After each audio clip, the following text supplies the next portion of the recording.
Buenas tardes, mis apreciados.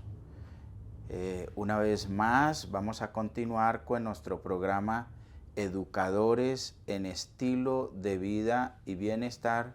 Soy sano, soy vida. Vamos a darle gracias a Dios para que Él nos dé la sabiduría que necesitamos.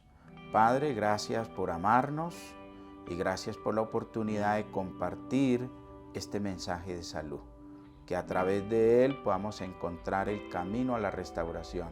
En el nombre de Jesús, amén.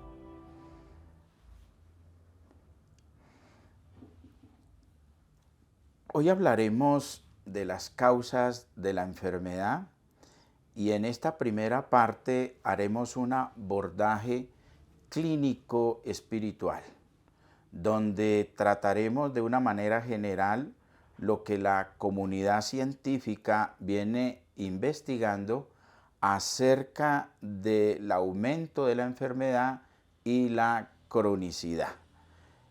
En algunos apartados habíamos hablado de la importancia de saber que toda enfermedad tiene una causa.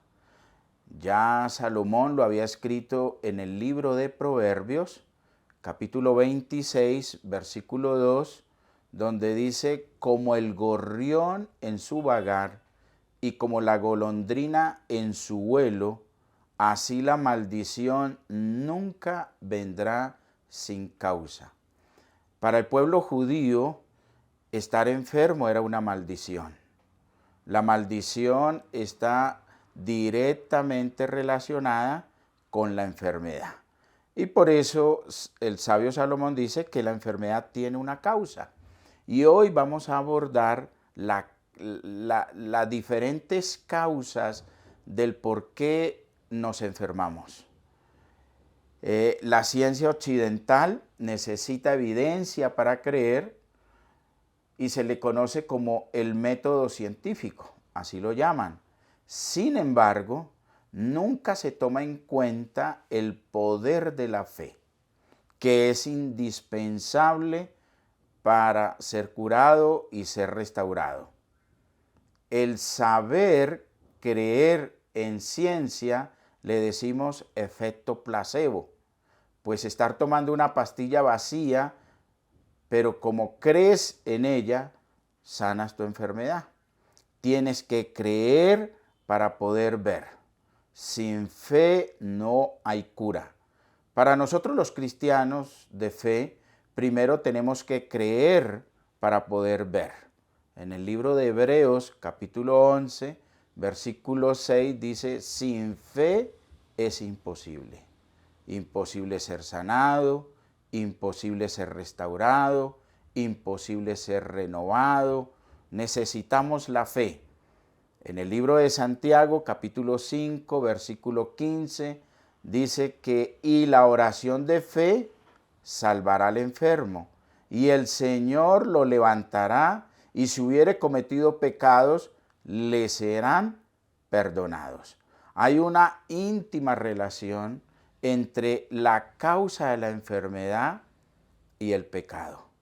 Pero también hay una íntima relación entre el proceso de sanación, de restauración y la fe.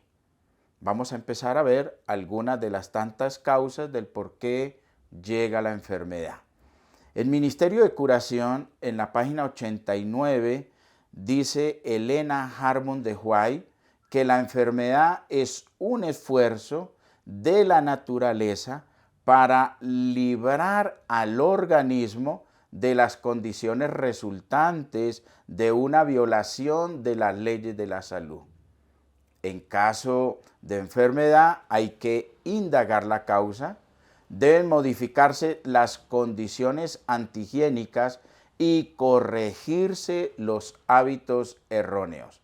Después hay que ayudar a la naturaleza en sus esfuerzos por eliminar las impurezas, restablecer las condiciones normales del organismo. Todo tiene una causa y debemos indagar, investigar el génesis, la etiología de la patología. Ya también el patriarca Moisés había escrito en el libro de Jod, capítulo 5, versículo 8, yo ciertamente encomendaría la causa de mi enfermedad a Dios. Y el versículo 18 dice, porque Él conoce la llaga y la vendará. La comunidad científica en el área de la homotoxicología, en el área de la medicina de biorregulación, en el área de la medicina funcional y todas las medicinas alternativas, ellos dicen que la enfermedad es la expresión de la lucha del organismo contra las toxinas y de su intención de neutralizarlas y excretarlas para recuperar su equilibrio. Esto fue escrito en 1952. Y vamos a encontrar allí, según este relato de la homotoxicología, pues una gran similitud entre lo que leímos en Proverbios 26 y en la página 89 de Ministerio de Curación. Hay los tres entes llegan casi que al mismo núcleo del génesis de la enfermedad. Podríamos decir entonces que la enfermedad es una crisis de eliminación.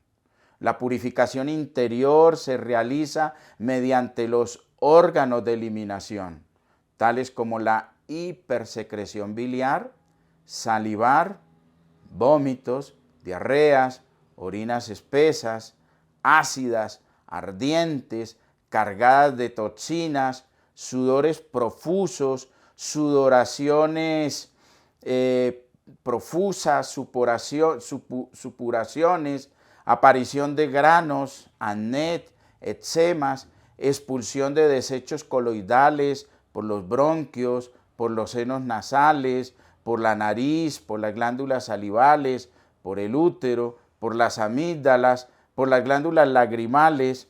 Y cuando la situación es grave, el cuerpo crea órganos eliminatorios artificiales y por ello se forman hemorroides, se pueden formar fístulas y se pueden generar úlceras.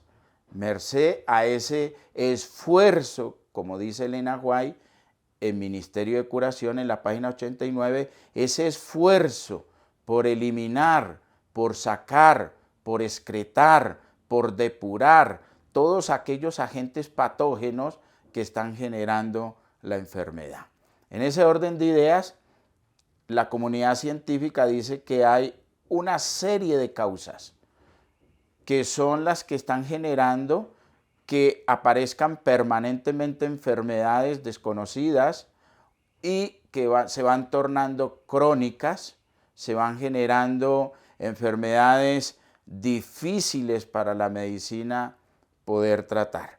Una de las tantas causas que vamos a empezar a mirar dentro de todo ese listado que la comunidad científica viene investigando es la acidez celular, la inflamación crónica persistente, la resistencia a la insulina, alteraciones en la microbiota, daño mitocondrial, alteraciones en el ritmo circadiano, estrés oxidativo, hábitos y estilo de vida malsano, alimentación poco equilibrada y armónica, alteraciones psicoemocionales, y ellos también han llegado a la conclusión, como hablábamos al comienzo, de que la fe juega un papel fundamental en el proceso de restauración de estas enfermedades crónico-degenerativas y que a veces se tornan terminales, y es la confianza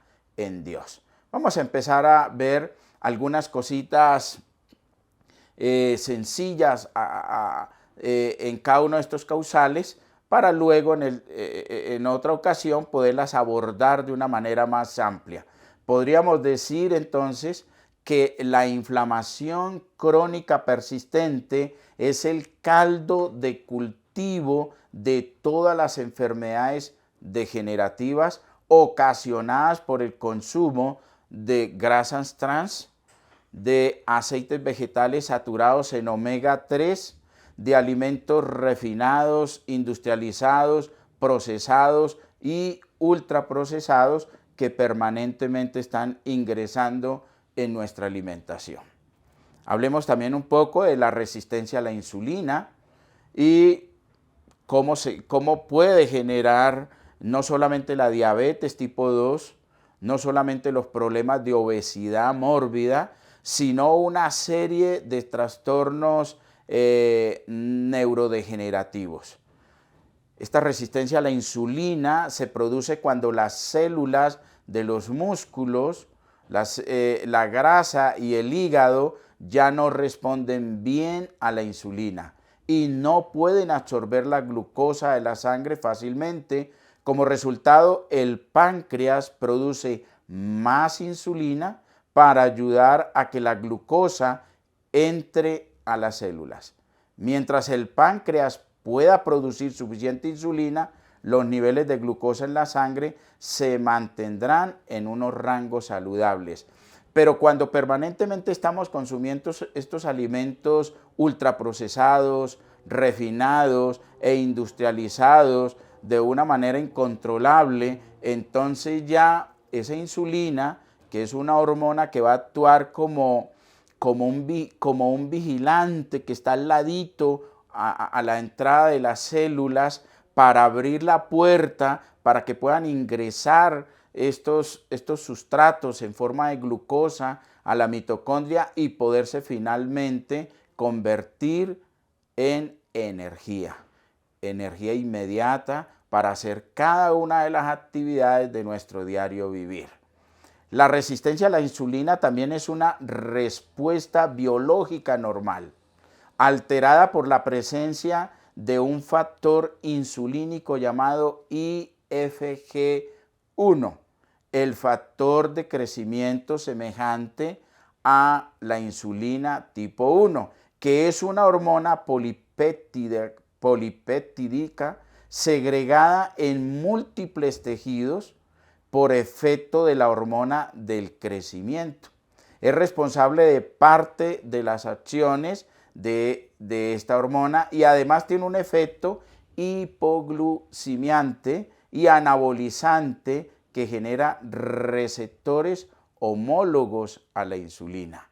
En ese orden de idea, cuando consumimos esta lista de alimentos como los aceites vegetales, los alimentos procesados, refinados, industrializados, pues se va a generar esa resistencia a la insulina.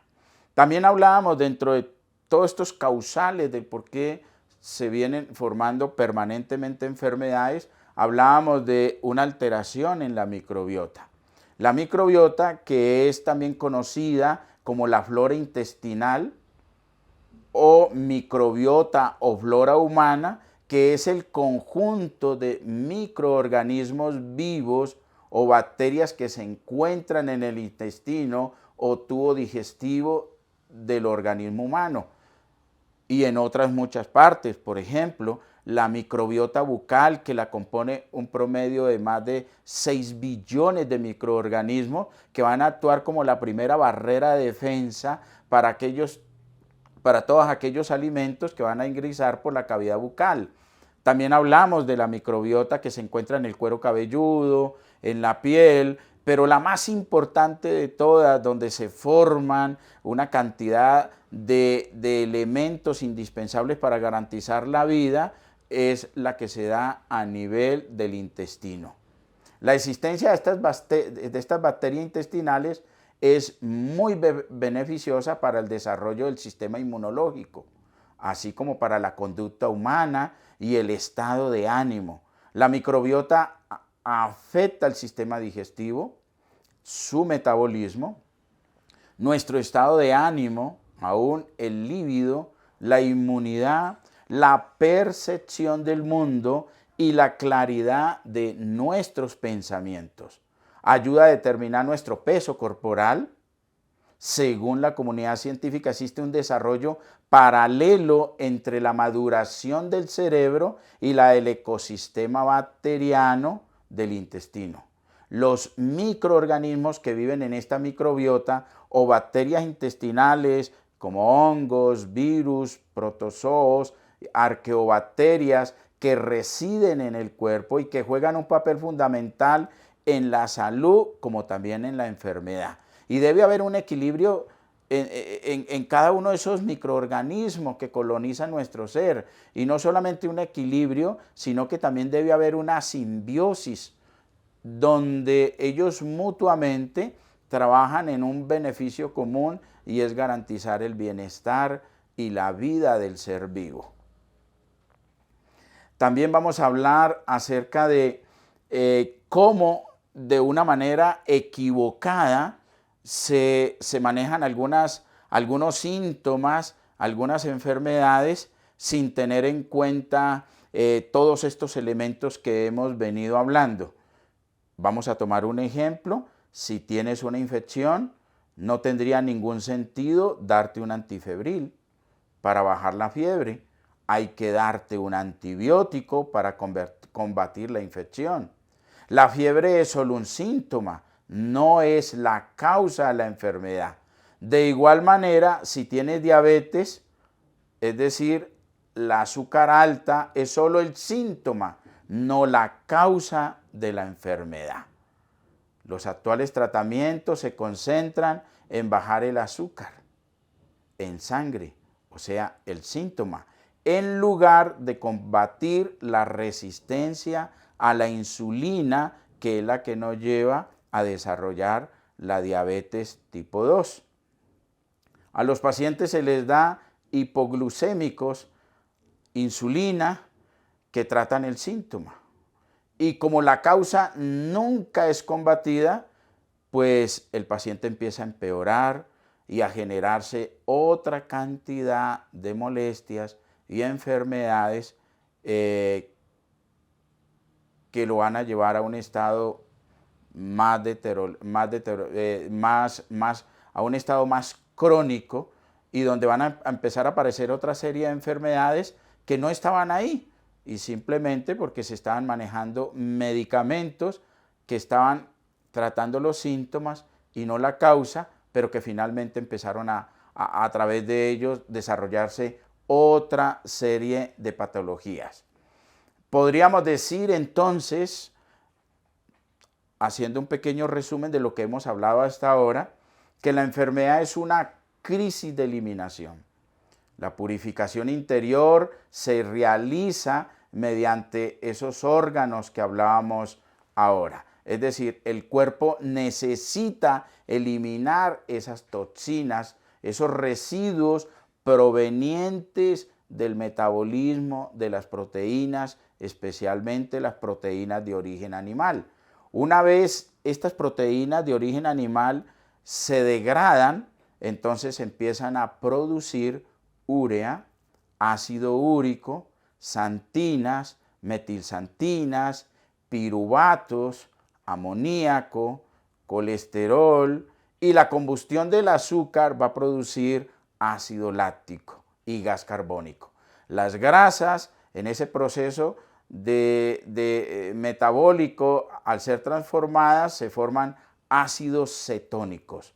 Sumado a esto, la relación entre la cantidad de alimento consumido y transformado y eliminado, pues va a generar también la cronicidad de estas enfermedades. Los alimentos mal metabolizados se van a fermentar y se van a descomponer formando ácido pirúvico, formando escatol, indoles, fenoles y las famosas tomaínas, que son todas estas en conjunto quizás los grandes disparadores del por qué los oncogenes, estas células que al no llegarle los sustratos necesarios, al no llegarle oxígeno suficiente, pues esos oncogenes se van a expresar y van a formar células carcinogénicas.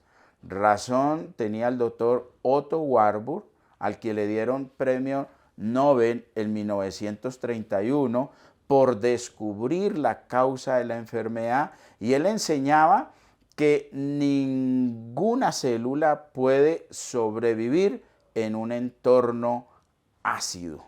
Necesita un entorno alcalino. Y para que se den esos procesos, el oxígeno y los nutrientes van a jugar un papel importante en todo ese proceso. También hablábamos al comienzo de cómo la inflamación crónica persistente, que hoy se conoce como la madre de las enfermedades, pueden llevarnos a un estado depresivo. Sumado a eso, si la microbiota se ha alterado, se ha dañado, si esta inflamación es cada vez persistente, también va a formar enfermedades neurodegenerativas, enfermedades autoinmunes, enfermedades como la sarcopenia, donde la masa muscular se va dañando, se va perdiendo, osteopenia, osteoporosis, donde la densidad ósea va disminuyendo, síndrome metabólico, donde el hígado empieza a dejar de funcionar de una manera correcta y empieza a formar una cantidad de problemas metabólicos, y las famosas enfermedades cardiovasculares. También hablábamos de la importancia de manejar, de controlar, de cuidar de una manera muy especial el ritmo circadiano. La deprivación crónica del sueño y la disrupción del ciclo circadiano son condiciones muy prevalentes en nuestra población. Podríamos decir que hacen parte de la epidemia de nuestro tiempo, donde estamos inmersos en una sociedad en la que estar ocupados se convirtió en un símbolo de estatus, y dormir poco tiempo es visto como señal de productividad. Tanto la falta de horas de sueño como el sentirse cansado durante el día y con dificultad para dormir durante la noche son señales que reflejan el desarreglo, y también van a generar lo que se llama el estrés por el aumento del cortisol. Muchos elementos dañan las mitocondrias y uno de ellos es la falta de sueño. Cuando nosotros tenemos el hábito de acostarnos después de las 10 de la noche, eso va a dañar la mitocondria. La vida sedentaria va a dañar la mitocondria. Muchos alimentos de origen ácido va a dañar la mitocondria. Al dañarse la mitocondria, que son nuestras centrales energéticas, entonces se van a generar muchos radicales libres, entre los cuales están los peróxidos y los superóxidos. Cuando nosotros desarrollamos el hábito de acostarnos a las 9 de la noche, inmediatamente la melatonina, que es una hormona y a la vez un antioxidante quizás de los más poderosos, al igual que el glutatión, entonces van a generar una restauración de la mitocondria. Y se va a evitar que se formen al menos que salgan estos radicales libres, como los peróxidos y los superóxidos, que tienen una afinidad hacia el núcleo, donde está nuestra memoria celular, y la van a modificar, la van a dañar, y por ende se van a formar estas enfermedades crónico-degenerativos.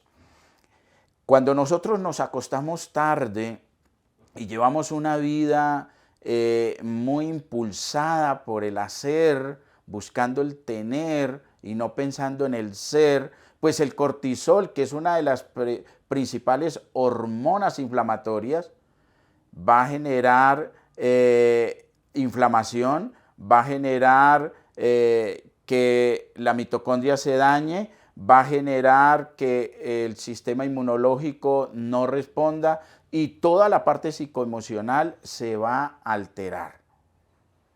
Decíamos de la importancia de tener un medio alcalino.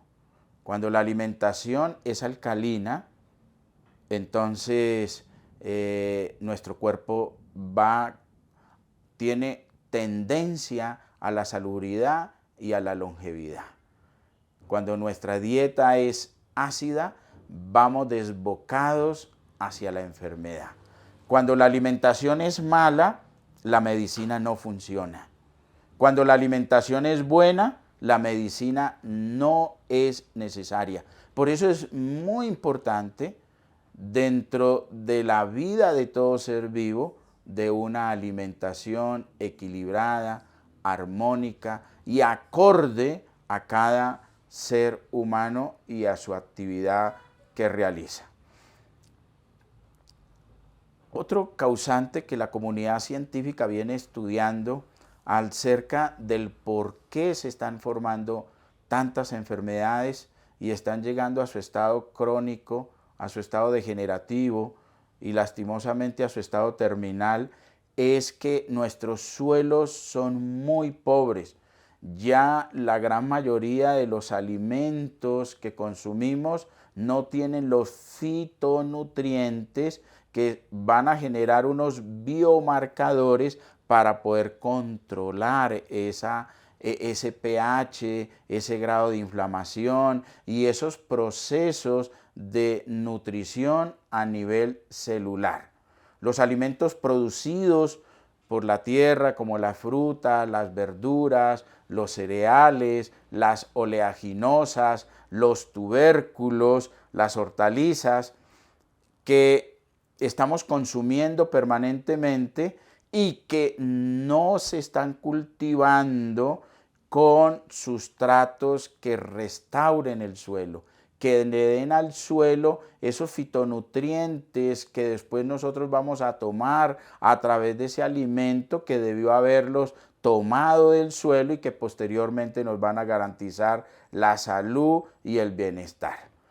En 1936, hace más o menos 87 años, la Organización Mundial de la Salud hizo un estudio donde demostró la pobreza nutricional de nuestros pueblos y aún de su propio microbioma, gracias al uso de fertilizantes, petroquímicos, pesticidas, biocidas, glifosatos y todos estos elementos, estos agrotóxicos con que permanentemente están fumigando, abonando estos cereales, estas leguminosas, estas oleaginosas, estos tubérculos, todos esos petroquímicos luego van a llegar a nuestras células, van a llegar a nuestra matriz celular, van a llegar a nuestro microbioma, van a llegar a cada una de nuestras células